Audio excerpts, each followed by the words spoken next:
ലോക്സഭാ തെരഞ്ഞെടുപ്പിനെ തുടർന്ന് ഞായറാഴ്ച പുതിയ ഭരണസാരഥികളുടെ സത്യപ്രതിജ്ഞയായിരുന്നു. തുടർച്ചയായി മൂന്നാം തവണയാണ് നരേന്ദ്രമോദി പ്രധാനമന്ത്രിയാകുന്നത്. അദ്ദേഹത്തോടൊപ്പം 71 എംപിമാരും മന്ത്രിമാരായി സത്യപ്രതിജ്ഞ ചെയ്തു. മോദി സർക്കാരിലെ ഏറ്റവും വലിയ മന്ത്രിസഭയാണ് 2024 മോദി മന്ത്രിസഭ.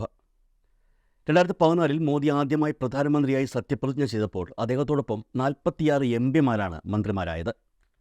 2019 അദ്ദേഹത്തിൻ്റെ മന്ത്രിസഭയിൽ 59 മന്ത്രിമാരാണ് ഉണ്ടായിരുന്നത്. അതേസമയം 2024 NDA സർക്കാരിൽ പ്രധാനമന്ത്രി ഉൾപ്പെടെ 72 മന്ത്രിമാരാണുള്ളത്. മോദി 3.0-ൽ 30 ക്യാബിനറ്റ് മന്ത്രിമാരും 5 സ്വതന്ത്ര ചുമതലയുള്ള സഹമന്ത്രിമാരും 36 സഹമന്ത്രിമാരുമാണുള്ളത്. വേണമെങ്കിൽ ഇനി 9 എംപിമാർക്ക് കൂടി മന്ത്രിമാരാകാനുള്ള അവസരമുണ്ട്. കാരണം ഇന്ത്യൻ ഭരണഘടനയിൽ 81 മന്ത്രിമാരുടെ പരിധി നിശ്ചയിച്ചിട്ടുണ്ട്. ഭരണഘടനയുടെ 91-ാം ഭേദഗതി പ്രകാരം ലോക്സഭയിലെ ആകെ അംഗങ്ങളുടെ 15% മാത്രമേ മന്ത്രിസഭയിൽ ഉൾപ്പെടുത്താൻ കഴിയുകയുള്ളൂ എന്നാണ് നിയമം. ലോക്സഭയിൽ ആകെ 543 സീറ്റുകളുള്ളതിനാൽ മന്ത്രിസഭയിൽ 81 മന്ത്രിമാർക്ക് അവസരമുണ്ടാകുമെന്ന് സാരം.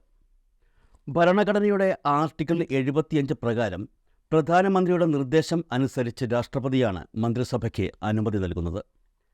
ക്യാബിനറ്റ് മന്ത്രി, സ്വതന്ത്ര ചുമതല സഹമന്ത്രി എന്നിങ്ങനെ 3 തരത്തിലുള്ള മന്ത്രിമാരാണ് ഒരു മന്ത്രിസഭയിൽ ഉണ്ടാവുക. പ്രധാനമന്ത്രി കഴിഞ്ഞാൽ മന്ത്രിസഭയിലെ ഏറ്റവും ശക്തനായ വ്യക്തികൾ ക്യാബിനറ്റ് മന്ത്രിമാരാണ്. അതിനുശേഷം സ്വതന്ത്ര ചുമതല സഹമന്ത്രിമാർ വരും, പിന്നെ സഹമന്ത്രി. മന്ത്രിസഭയിൽ ഉൾപ്പെടുന്നവർക്ക് മറ്റ് എംപിമാരെ അപേക്ഷിച്ച് എല്ലാ മാസവും പ്രത്യേക അലവൻസുകളും ലഭിക്കും. ക്യാബിനറ്റ് മന്ത്രി, സ്വതന്ത്ര ചുമതലയുള്ള സഹമന്ത്രി എന്താണ് ഈ 3 തരത്തിലുള്ള മന്ത്രിമാരും തമ്മിലുള്ള വ്യത്യാസം? അതിനായി ആദ്യം ഈ 3 വിഭാഗത്തിലുള്ള മന്ത്രിമാർക്കും എന്താണ് ചുമതലയെന്നും അവർക്കുള്ള പ്രത്യേക അവകാശങ്ങൾ എന്താണെന്നും അറിയണം. ക്യാബിനറ്റ് മന്ത്രിമാരുടെ കാര്യമെടുത്താൽ അത്തരം മന്ത്രിമാർ നേരിട്ട് പ്രധാനമന്ത്രിക്കാണ് കാര്യങ്ങൾ റിപ്പോർട്ട് ചെയ്യേണ്ടത്. അവർക്ക് എന്ത് മന്ത്രിസ്ഥാനം നൽകിയാലും അതിൻ്റെ മുഴുവൻ ഉത്തരവാദിത്വവും അവർക്കാണ്. ഒരു ക്യാബിനറ്റ് മന്ത്രിക്ക് ഒന്നിൽ കൂടുതൽ മന്ത്രിസ്ഥാനം നൽകാം. ക്യാബിനറ്റ് മന്ത്രി മന്ത്രിസഭാ യോഗങ്ങളിൽ പങ്കെടുക്കേണ്ടത് അത്യാവശ്യമാണ്. മന്ത്രിസഭാ യോഗത്തിലൂടെയാണ് ഭരിക്കുന്ന സർക്കാർ തീരുമാനങ്ങൾ എടുക്കുന്നത്. സ്വതന്ത്ര ചുമതലയുള്ള സഹമന്ത്രിമാർ ക്യാബിനറ്റ് മന്ത്രിക്ക് തൊട്ടു താഴെയുള്ളവരാണ്. സ്വതന്ത്ര ചുമതലയുള്ള സഹമന്ത്രിമാരും പ്രധാനമന്ത്രിക്ക് നേരിട്ട് റിപ്പോർട്ട് നൽകുകയാണ് വേണ്ടത്. അതേസമയം അവർക്ക് അവരുടേതായിട്ടുള്ള ഉത്തരവാദിത്തങ്ങളുണ്ട്. സഹമന്ത്രിമാരാണെന്ന് കരുതി അവർ ക്യാബിനറ്റ് മന്ത്രിമാർക്ക് കാര്യങ്ങൾ റിപ്പോർട്ട് ചെയ്യേണ്ടതില്ല. ക്യാബിനറ്റ് മന്ത്രിമാരും സ്വതന്ത്ര ചുമതലയുള്ള സഹമന്ത്രിമാരും തമ്മിലുള്ള പ്രധാന വ്യത്യാസം എന്താണെന്ന് ചോദിച്ചാൽ, സ്വതന്ത്ര ചുമതലയുള്ള സഹമന്ത്രിമാർ മന്ത്രിസഭാ യോഗത്തിൽ പങ്കെടുക്കേണ്ടതില്ല എന്നുള്ളതാണ്. ഇനി സഹമന്ത്രിമാരുടെ കാര്യമെടുക്കാം. ക്യാബിനറ്റ് മന്ത്രിയെ സഹായിക്കാനാണ് സഹമന്ത്രിമാരെ നിയമിക്കുന്നത്. അവർ റിപ്പോർട്ട് ചെയ്യേണ്ടത് പ്രധാനമന്ത്രിക്കല്ല, അതേ വകുപ്പിൻ്റെ ചുമതല വഹിക്കുന്ന ക്യാബിനറ്റ് മന്ത്രിക്കാണ്. ഒരു മന്ത്രിസഭയിലെ ഒരു വകുപ്പിൽ ഒന്നിലധികം സഹമന്ത്രിമാരുണ്ടാകും. ക്യാബിനറ്റ് മന്ത്രിയുടെ അഭാവത്തിൽ മന്ത്രാലയത്തിൻ്റെ മുഴുവൻ ചുമതലയും സഹമന്ത്രിക്കാണുള്ളത്. സ്വതന്ത്ര ചുമതലയുള്ള സഹമന്ത്രിമാരെ പോലെ തന്നെ സാധാരണ സഹമന്ത്രിമാരും മന്ത്രിസഭാ യോഗങ്ങളിൽ പങ്കെടുക്കാറില്ല. സാധാരണയായി പലരും ചോദിക്കുന്ന ഒരു ചോദ്യമാണ്, മന്ത്രിമാർ ആകുമ്പോൾ എന്തൊക്കെ സൗകര്യങ്ങളാണ് അവർക്ക് ലഭിക്കുന്നത്, എന്തായിരിക്കും അവരുടെ ശമ്പളം എന്നൊക്കെ. യഥാർത്ഥത്തിൽ ലോക്സഭയിലെ ഓരോ അംഗത്തിനും ശമ്പളവും അലവൻസുകളും നിശ്ചയിച്ചിട്ടുണ്ട്. അതേസമയം പ്രധാനമന്ത്രിയോ ക്യാബിനറ്റ് മന്ത്രിയോ സഹമന്ത്രിയോ ആകുന്ന എംപിമാർക്ക് മറ്റ് എംപിമാരെ അപേക്ഷിച്ച് എല്ലാ മാസവും വ്യത്യസ്തമായ അലവൻസുകളാണ് ലഭിക്കുന്നത്. എംപിമാർക്ക് ലഭിക്കുന്ന ശമ്പളവും അലവൻസുകളും ശമ്പള നിയമപ്രകാരമാണ് തീരുമാനിക്കുന്നത്. അതനുസരിച്ച് ലോക്സഭയിലെ ഓരോ അംഗത്തിനും ഓരോ മാസവും 1 ലക്ഷം രൂപയാണ് അടിസ്ഥാന ശമ്പളമായി ലഭിക്കുന്നത്. ഇതോടൊപ്പം തിരഞ്ഞെടുപ്പ് അലവൻസായി 70,000 രൂപയും ഓഫീസ് ചെലവിനായി 60,000 രൂപയും പ്രത്യേകം നൽകുന്നുണ്ട്. ഇതുകൂടാതെ പാർലമെൻറ്റ് സമ്മേളനം നടക്കുമ്പോൾ പ്രതിദിനം 2,000 രൂപ എംപിമാർക്ക് ബാറ്റയും ലഭിക്കും.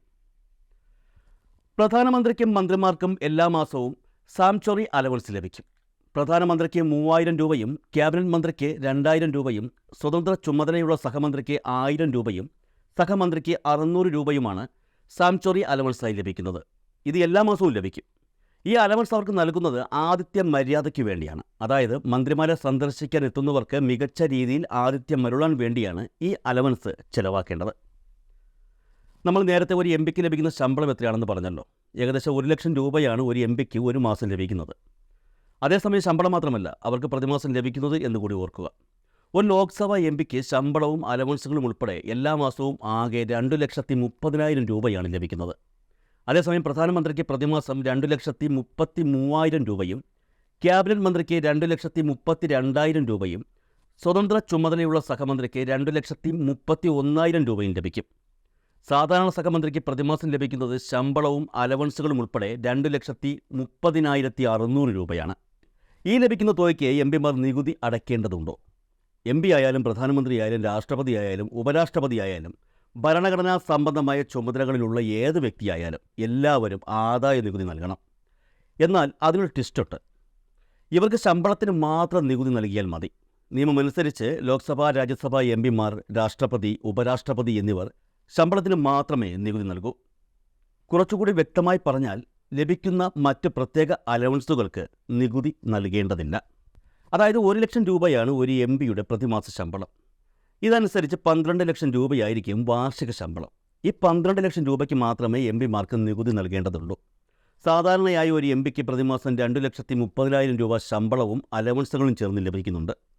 ഇതിൽ 1 ലക്ഷം രൂപ ശമ്പളവും 1,30,000 രൂപ അലവൻസുമാണ്. എം പിമാർ ശമ്പളമായി വാങ്ങിക്കുന്ന 1 ലക്ഷം രൂപയ്ക്ക് മാത്രം നികുതി നൽകിയാൽ മതി. 1,30,000 രൂപ അലവൻസായാണ് ലഭിക്കുന്നത് എന്നതിനാൽ ആ തുകയ്ക്ക് നികുതി നൽകേണ്ടതില്ല.